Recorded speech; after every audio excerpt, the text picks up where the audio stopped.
This man's name was cleared after serving 33 years in prison for a crime he did not commit. But now he could head back to prison if convicted of attempted murder.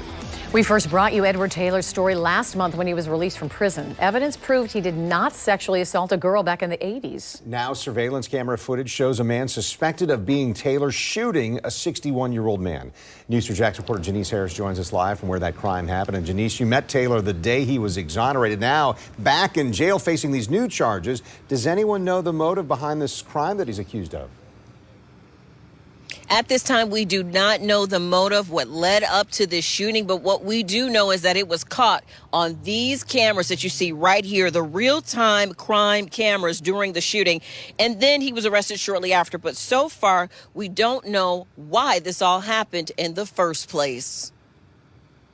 May 20th, Edward Taylor was exonerated after serving 33 years in prison for a crime he did not commit. Less than 40 days later, Taylor is arrested for attempted murder. The crime was captured on this JSO real-time crime camera. Motive is unknown.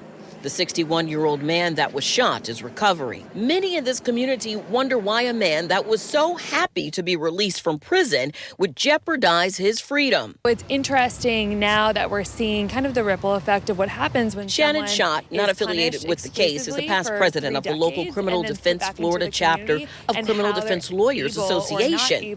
Schott says there is no excuse for Taylor's crimes, but unfortunately, some people who have long-term prison sentences reoffend when they get out of prison. Is this something that commonly happens? A person is within the prison system? So in Florida, we have very high rates of recidivism, which means when you get out of prison, you're likely to reoffend. That's recidivism.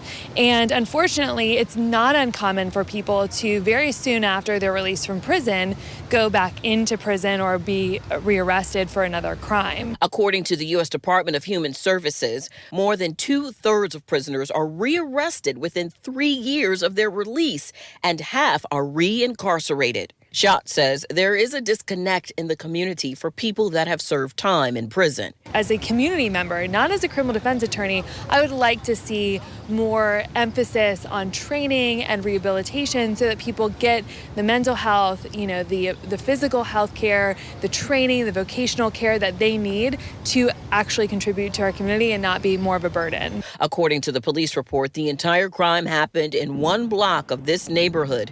It is still unclear what happened before Taylor was seen shooting a man, but this one moment could jeopardize his future for freedom. And Taylor's arraignment will be held on July 18th in a Duval County courtroom. Until then, he remains in jail. Reporting live, Janice Harris, Channel 4, the local station. Janice, the Innocent Project worked so hard to get Taylor exonerated. It's got to be devastating to him. How are they feeling about this? Well, the Innocence Project, they told me today that they worked very hard on the previous case where he was exonerated. They stand by the work that they did, and he was a free man because he did not commit that crime. However, they said they thought it would not be appropriate to comment on this most recent case. All right, Janice Harris reporting live for us tonight. Thank you, Janice.